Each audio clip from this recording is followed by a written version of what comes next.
Today I'm showing you how to power up this 50 amp RV with a 120 volt power system, such as like this 3000 watt inverter, or maybe you've seen me install the Blue Eddy RV5 power system. I've also used EcoFlow's power kit, and all of those are 120 volts, but I can power up every system inside of this 50 amp RV. So today I'll show you how to do that. We're going to try to keep things pretty simple because this is more geared towards the beginner people who are just getting started with power systems like this.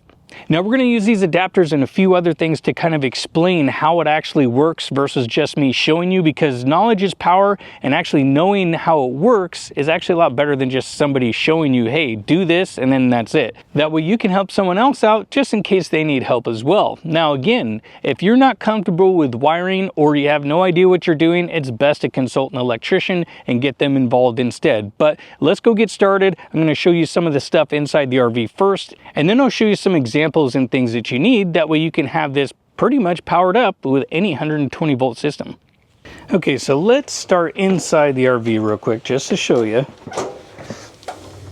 Okay, so now just to take a quick look, we're going to put this negative here on the neutral and then this positive up here on one of our load wires, load wire number 1.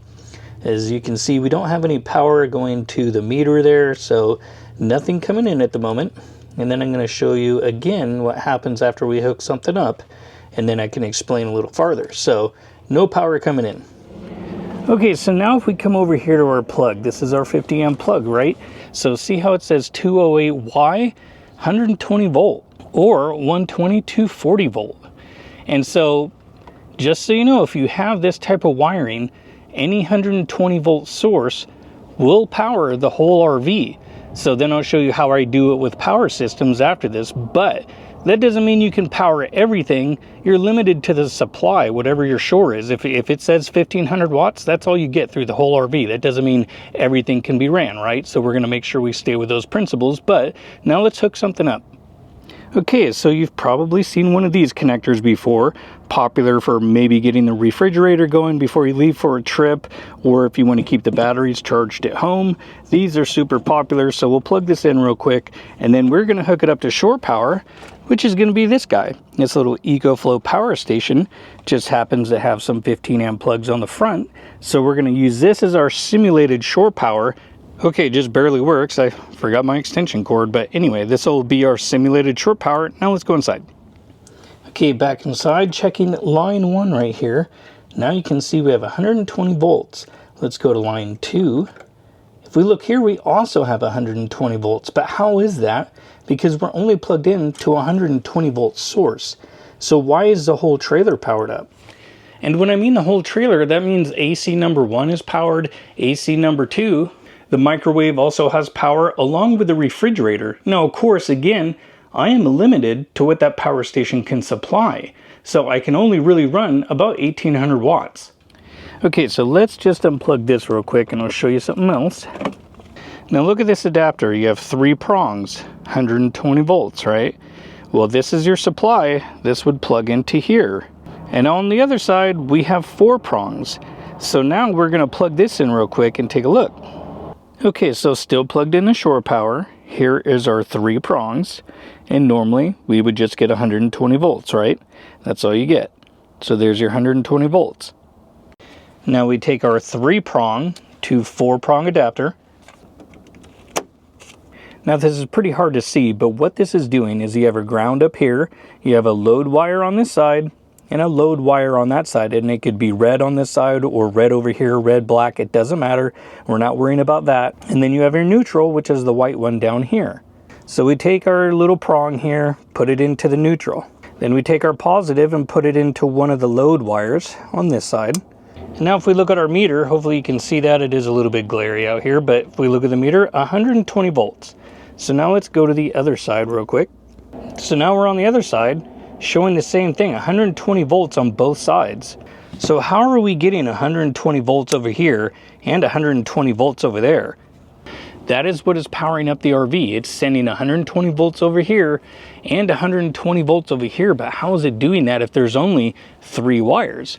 Well, inside these connectors, just like this one here that has 120 volts on it, they actually have a bar that is connecting your black wire to the other wire. So there's a little bar inside here and it just connects both of them. So it sends power to this side and that side by just a little bar. And really what that looks like is this.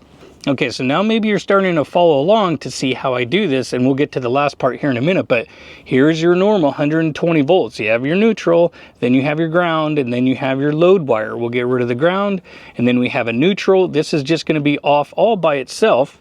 And then you have the 4-wire system of your RV. So again, you have a neutral, 2 load wires like we saw in the breaker box, and then this ground. So literally all we are doing is taking this and doing that, and you have now supplied yourself with 120 volts on each side, not 240 volts. So you are powering up the whole RV still because it's a 208Y. Everything is on a single phase of 120 volts. And because I'm only running smaller inverters like 5,000 watts and less, and the wire that's inside the RV is a 6-gauge neutral, it can handle the return all on one. And most times when you're in an RV, unless you're running super big systems like maybe in Class A's or Super C's and more, then you might need true 240 volt split phase. But for what I'm doing, your whole RV can run on 120 volts as long as it has this type of wiring. And if you're still unsure, then you should consult an electrician, but really that's all this is those adapters are just connecting the single 120 volts and supplying both lines. So now we'll move to the next part where I kind of show you how I do everything and then how everything is powered up, because it helps if you have these two items, which really you need a transfer switch. Okay, you have to excuse my basic setup here. I am kind of out in the middle of nowhere, so I kind of brought some things with me to explain this, so some things I wish I kind of had with me, but this is your automatic transfer switch. This side over here is going to be your shore power, or wherever you plug it into, at your house, whatever it is, even a generator. This is just shore power over here. So then we have this line here. This is your feed wire, your main one that supplies the whole RV. Then you have this side over here, which is your auxiliary generator, power stations, power kits, whatever you want. That's what this is over here. So back to clarifying, shore power that way, feeding the whole trailer this way. That's your main feed that comes into your transfer switch. And then that's going to be your generator inlet box, which is what I have. Which, if you take a look right up there, that is my generator inlet box, and that has the 4 wires in it, your red and your black with the white and the green. And so now you're probably starting to figure out how I power everything with a 120 volt system. Now this is the EcoFlow 5000 watt power kit, which can sustain 4,000 watts or peak of 5,000 depending, with surge loads higher than that. But again, this is all that comes out of it. It's 3 wires, and I power my whole RV with this. I can run both AC units and more up to, of course, what this is rated for. And because this is rated for 12,000 watts, because it's a 50 amp RV, that means each side can handle 6,000 watts. And again, so that's all this is just this black wire tied into the red wire and the black wire right up there, and it's just tied together. And so now as we come up here, we can turn on this unit. So flip on the AC, and my transfer switch has about a 30-second delay. And I know the power is on when this little light comes on here in just a few seconds. And there we go, green light is on, microwave up and running. And so now I can power both ACs in my RV just with that 120 volt kit. Okay, and now with the power kit powered on, 120 volts on that leg and 120 volts on that leg.